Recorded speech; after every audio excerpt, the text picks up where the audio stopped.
여러분은 내 남은 노후를 어디서 살고 싶으신가요? 아직 은퇴 전인 분들에게 이 질문을 하면 그냥 지금 사는 집에 만족하며 산다거나 공기 좋은 시골에 전원주택을 지어 살고 싶다고 답합니다. 혹은 조금 여유가 된다면 실버타운이나 여름에는 시원하고 겨울에는 따뜻한 나라로 이민을 가고 싶다고 말합니다. 노후에 살 집은 정말 중요합니다. 노후에 사는 집에 따라 우리 노년의 삶의 질이 크게 달라질 수 있기 때문입니다. 집이라는 것은 쉽게 사고 팔 수 있는 것이 아니기 때문에 신중하게 선택해야 합니다. 노후에 살 집을 선택할 때는 자기 자신의 성격을 잘 파악하는 것이 좋습니다. 만약 내가 외로움을 많이 느끼는 성격이라면 초저녁만 되면 불이 다 꺼지는 시골 생활은 나에게 맞지 않을 수 있습니다. 반면 도시에서 느껴지는 갑갑함이나 소음, 매연 등의 신물이 난다면 전원주택에 대한 생각을 버리기 힘들 것입니다. 사실 노후의 집은 웬만하면 바로 사는 것보다 일단 월세든 전세든 짧게 살아보고 결정하는 것이 좋습니다. 만약 큰 맘 먹고 노후 자금을 투자해 집을 장만했는데 그곳이 나에게 맞지 않는 곳이라고 하면 평생 불평불만하며 살아갈 수밖에 없게 됩니다. 오늘은 이와 관련하여 삶의 질과 직결되는 노후에 나에게 맞는 집을 잘 선택하기 위해 고려해야 할 3가지에 대해 알려드리겠습니다. 첫 번째는 동선이 충분한 평수의 집입니다. 요새 유튜브에서 10평 이하의 집을 피하라고 말씀하시는 분들이 많습니다. 하지만 저는 10평에서 20평 정도의 집도 누군가에게는 좁게 느껴질 수 있다고 생각합니다. 작은 집에 사는 것을 숨막혀 하시는 분들도 많습니다.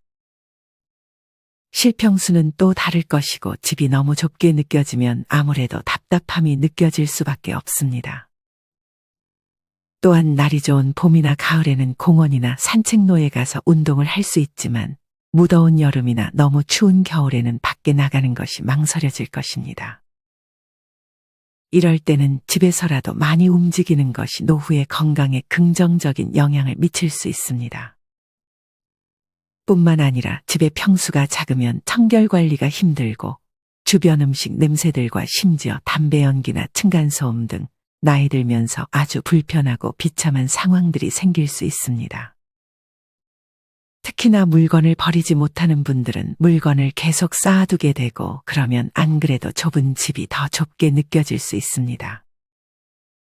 간혹 노후에 집 크기를 줄이라고 말씀하시는 분들이 있지만 사실 경제적으로 조금 힘들 때가 아닌 이상 이것은 별로 근거가 없는 말입니다. 나이가 들면 근력이 없어지기 때문에 집안에서라도 많이 걷는 것이 좋습니다.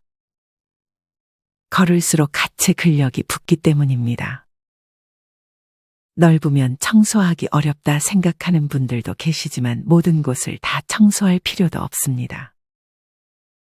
요즘은 로봇 청소기 등의 가전제품이 너무 잘 나와서 청소와 공간의 크기는 크게 상관이 없습니다. 집이 좁은 지인들의 집을 방문하면 필수품밖에 없는데도 집이 너무 꽉 차 보여서 삶의 질이 떨어진다고 말합니다.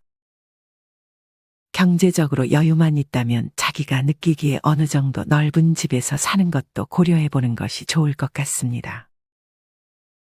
넓은 집에서 사는 게 살기도 좋고 보기에도 여유롭기 때문입니다. 물론 너무 과하게 넓은 집은 필요치 않습니다. 간혹 나중에 자식들이나 손주들이 놀러오거나 같이 살게 될 수도 있는 상황을 생각해 혼자 혹은 부부만 살기에는 너무 넓은 집을 선택하시는 분들도 계십니다. 다 그렇지는 않지만 대개 평수 넓은 집은 비싸기만 하고 많은 분들이 집에 돈이 묶여 있어 생활비가 빠듯해지는 상황을 겪기도 합니다. 현재 부동산에 자산이 몰려있는 분들이 많습니다. 이 말인즉슨 집을 팔지 않고서야 나머지 노후 생활 자금이 빠듯한 분들이 꽤 있다는 말입니다.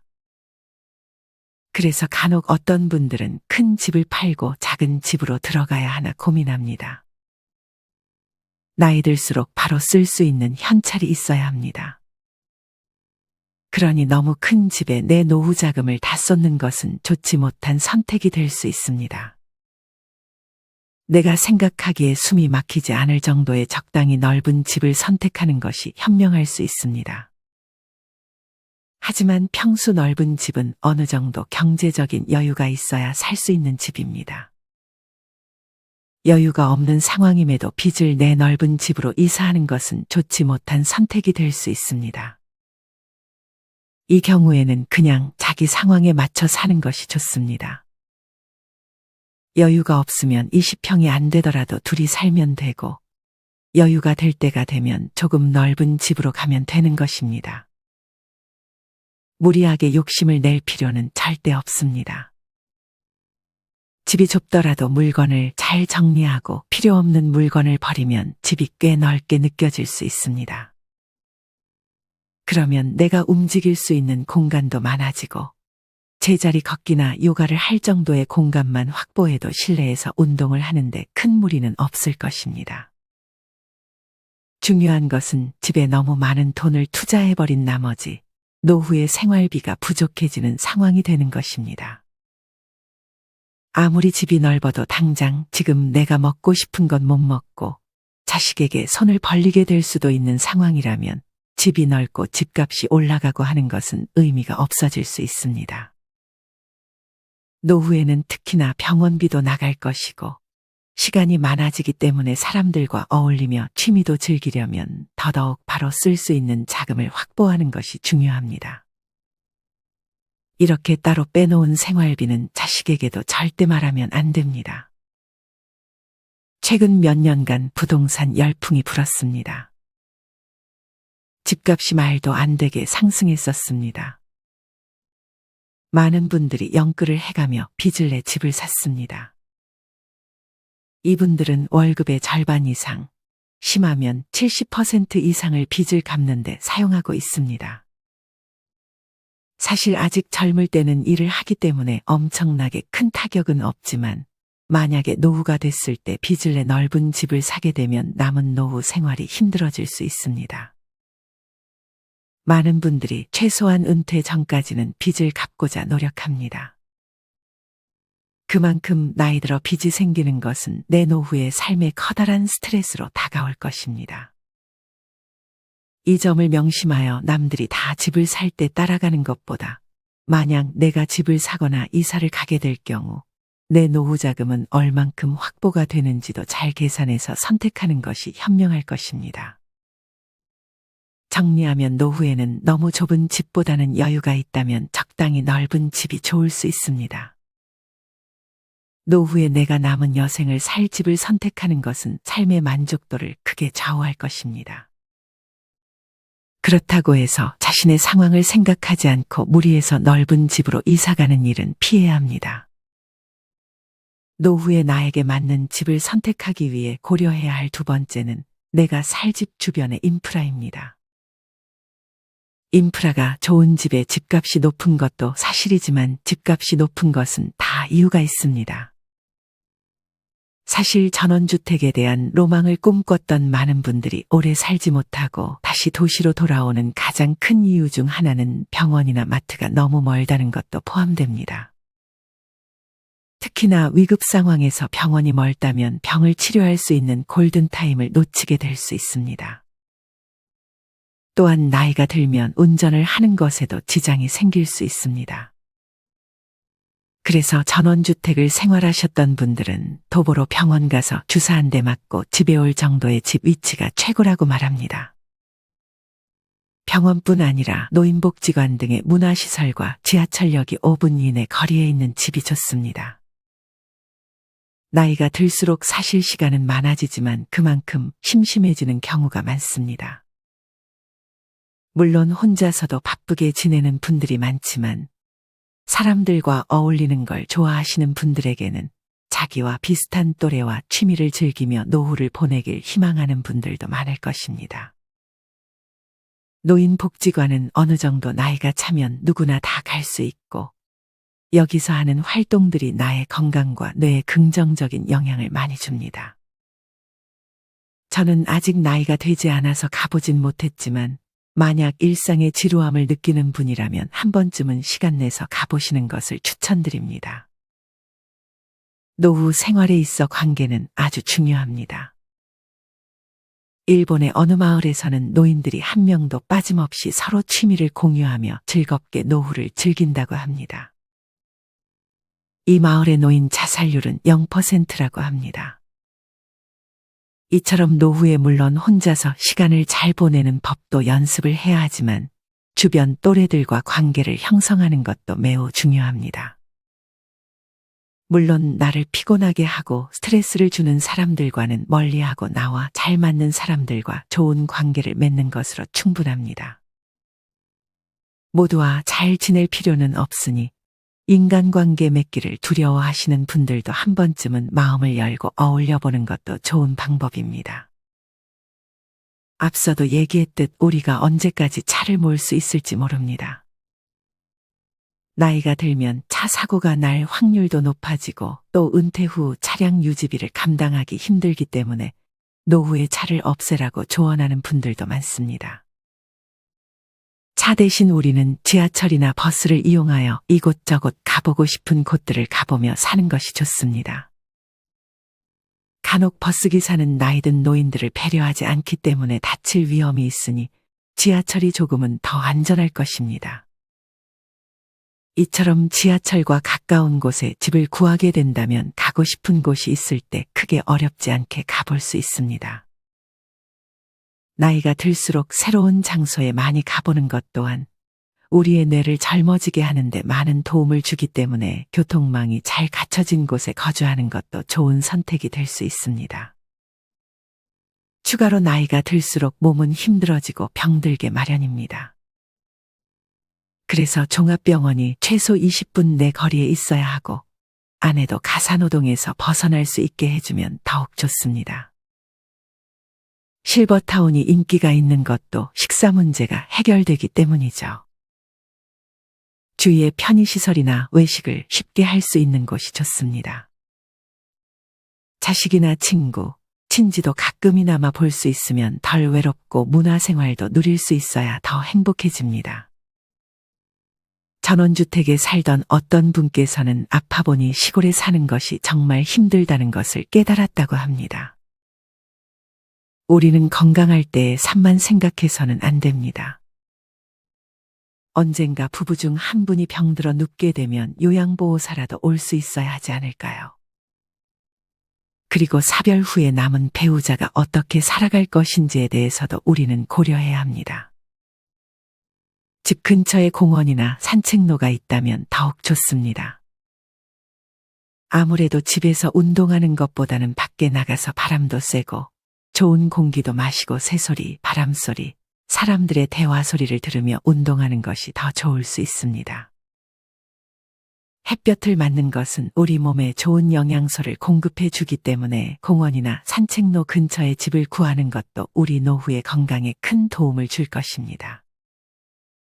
얘기하다 보니 도시의 장점 위주로만 말씀을 드린 것 같지만 사실 정답은 없습니다. 누군가는 이런 걸 다 포기하더라도 시골과 자연에서의 삶의 장점이 더 크게 느껴져 전원 생활을 잘 즐기는 경우도 있습니다. 중요한 건 배우자가 있다면 서로 잘 의견을 조율하고 장단점 등을 잘 고려하여 선택하는 것입니다. 정리하면 나중에 내 건강이나 주변 인프라도 고려하여 살 집을 선택하는 것이 현명합니다. 물론 이 모든 것이 갖춰진 집을 구하기는 쉽지 않을 것입니다. 이런 집은 가격도 많이 비쌀 것입니다. 이 모두의 조건이 충족되는 집보다는 여기서 내가 중요시하는 지하철이면 지하철, 병원이면 병원, 산책로면 산책로, 이런 식으로 몇 가지만 고려하여 결정하는 것도 좋습니다. 이 모든 것을 만족시킬 만한 집을 찾는 것보다는 만약 지금 사는 집에서 이 중 몇 가지가 갖춰져 있다면 지금 사는 집도 충분히 만족할 수 있는 것입니다. 노후에 나에게 맞는 집을 선택하기 위해 고려해야 할 세 번째는 주변 기후와 환경 그리고 주변 사람들입니다. 물론 도시 생활을 하면 크게 이웃과 왕래가 많진 않을 것입니다. 하지만 시골에 살고자 하는 분들은 이 부분을 반드시 고려해야 합니다. 다 그런 것은 아니지만 시골의 텃세가 상당히 심한 곳이 있습니다. 이 이유 또한 시골 생활을 오래 하지 못하게 하는 큰 원인 중 하나입니다. 또한 단열이 되지 않는 집을 얻게 되면 난방비 폭탄을 맞을 수도 있고 겨울엔 춥고 여름엔 덥게 생활할 수도 있으니 이 부분도 잘 고려해야 합니다. 여름엔 특히나 벌레 때문에 고생하신 분들도 상당히 많습니다. 다음은 시골 생활의 현실 중 일부를 겪은 분의 글을 하나 소개해 드리겠습니다. 저는 다른 사정으로 강원도에서 친구 부부와 2주에 한 번씩 주말에 내려가서 농사도 지어보고 산에도 가고 하면서 시골 생활의 꿈을 키워왔습니다. 그 기간이 무려 25년이나 됐네요. 결론부터 얘기하면 현실과 꿈은 다르다는 겁니다. 물론 저와 다르게 잘 적응해서 살아갈 수 있겠지만 좋은 점보다 살아가기 힘든 점이 더 많다는 겁니다.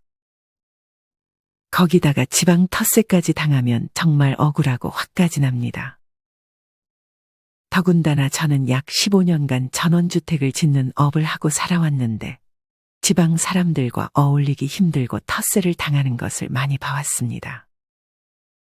이뿐 아니라 사는 환경이 너무 열악합니다. 물론 집에만 들어 앉아 있으면 상관없겠지만 그러면 시골 생활의 의미가 없어지죠. 벌레, 모기, 해충이 장난 아닙니다. 여름에 시원할 것 같아도 한여름 더위는 에어컨 없이는 정말 힘듭니다. 겨울의 추위는 이루 말할 수 없습니다. 물론 밤하늘의 총총한 별들과 아침에 새소리에 눈을 뜨는 아름다운 모습, 조용하고 누구 간섭받지 않는 나만의 시간은 멋져 보이죠. 이런 좋은 점은 가끔 갔을 때 느껴지는 좋은 낭만이라 저는 생각합니다. 특히 시골에 투자를 하는 것은 아니라고 봅니다. 나중에 회수할 수가 없어요. 나이 60 넘으면 언제 고향으로 가야 할지 아무도 모릅니다. 그런 말이 있죠. 전원주택 가진 친구를 가진 사람이 전원주택에 사는 친구보다 더 행복하다고. 저도 이 말에 동의합니다. 전원 생활에 동경을 가지고 계시다면 돈을 들이지 말고 다른 방법으로 시골 살기 1년 4계절을 지내보시기를 권합니다. 그러면 정말 나는 시골에 와서 살아도 되겠고 투자를 해도 무방하다는 결론을 만들었을 때 결정하시기를 권합니다. 이처럼 시골 생활이 잘 맞으면 좋으나 의외로 안 맞을 수가 있습니다. 시골 텃세, 무서움, 불편함을 이유로 귀촌 귀농 후회하고 돌아오는 사람들이 정말 많습니다. 만약 전원주택에 사는 친구가 없다면 월세로 살아보고 결정하는 것이 좋습니다. 어떤 분께서는 전원 생활은 말은 그럴싸하지만 3달 이상 살아보면 심심하고 별로 할 것도 없고 사람이 그리워진다고 합니다. 공기 좋은 것 빼곤 그냥 환상이라고 말씀하기도 하셨습니다. 제가 전원 생활의 단점 위주로 말씀을 드렸지만 사실 이렇게 전원 생활이 단점만 있는 것은 아닙니다. 전원 생활이 좋다고 하는 분들도 없지 않습니다. 어떤 분께서는 도시를 떠나 공기 좋은 시골에서 산새소리, 바람소리, 대자연을 벗삼아 소일거리로 채소나 기타 작물을 기르며 부지런히 움직이는 삶이 건강장수의 비결이라 말씀하셨습니다. 도시 속 소음, 매연, 교통장애 등으로 병원에 보태주지 않는 시골이야말로 지상천국이라며 말이죠. 또 다른 분이 남겨주신 글이 있습니다. 저는 시골 온 지 4년 되었죠. 집은 단열이 잘 되어 겨울에 난방비가 작년에 평균 20만 원 정도 소비됐네요. 남양이라 여름에도 시원하고 잡초와 집 관리는 남편의 취미 생활이라 재미로 같이 하고 있어요. 정원 꾸미기도 계속 바꿔가며 창의적 활동도 계속하니 도시에만 살아서 몰랐던 것을 새로 알게 되어 흥미롭기도 해요. 땅콩, 마늘, 무, 배추, 상추, 부추, 토마토 등 텃밭에서 키워 먹는 재미도 괜찮고요. 밥하다가도 즉석에서 야채를 따먹기도 합니다. 도시가 그립기도 하지만 60평생 한 번도 해본 적이 없는 텃밭 생활과 정원 생활도 참 좋습니다. 봄 되면 새싹이 올라오는 것이 얼마나 신기하던지요. 봄이 되면 식물들이 어떻게 필려나 설레임을 알게 되었고, 내가 꽃을 좋아한다는 것도 알게 되었습니다. 여름 되면 꽃을 어떻게 정리할까, 어디에다 옮겨 심을까 연구하는 작업도 도시에서는 해본 적 없는 고민이었죠. 동네 이웃과는 너무 잘 지내고 농사 짓는 것도 가르쳐 주시고 대부분 나이 많으신 분들이라 텃세 같은 것은 없었습니다. 서울 안 가본 사람들이 남대문에 대문이 있다 우긴다는 옛말 있듯이 시골살이 하지 않으신 분들의 극단적 이웃 텃세 얘기가 더 많이 떠도는 것 같네요. 요즘은 시골도 각자 도생하며 벼농사 짓는 분들도 농업회사에 다 맡겨서 직접 벼농사 안 짓더라고요. 그러니 이웃과의 다툼은 도시처럼 이웃 만나면 인사하고 서로 잘 지내면 되는 것 같네요. 무엇보다 아침마다 현관문 열고 나가면 새소리에 여름에 뻐꾸기 소리 참 좋습니다. 심심하면 차 몰고 마트 갔다 오고 재밌어요. 너무 선입견 갖지 마시길 바랍니다. 이 글처럼 모든 전원 생활이 다 힘들기만 한 것은 아닌가 봅니다. 어쨌든 중요한 것은 내가 가보고 싶은 곳이 있다면 우선 먼저 몇 달 경험해 보는 것이 좋은 것 같습니다. 도시든 시골이든 다 장단점이 있으며 내 노후 생활에 가장 잘 맞을 것 같은 곳을 선택하셨으면 좋겠습니다. 오늘은 노후에 후회 없는 집을 고르기 위해 고려해야 할 3가지에 대해 알려드렸습니다. 첫째는 적당히 넓은 평수의 집. 둘째는 병원, 지하철 등 내 집 주변의 인프라. 마지막 셋째는 주변 기후와 환경 그리고 주변 이웃들입니다. 앞서 말씀드렸듯 어디든 장단점이 있기 마련입니다. 나와 배우자의 성향 등을 고려하여 직접 경험해보고 내 남은 여생을 보낼 집을 신중하게 결정하셨으면 좋겠습니다. 이상으로 오늘의 영상을 마치겠습니다. 우리 모든 구독자분들의 행복한 노후를 응원합니다. 다음에 더 좋은 내용으로 찾아뵙겠습니다. 감사합니다.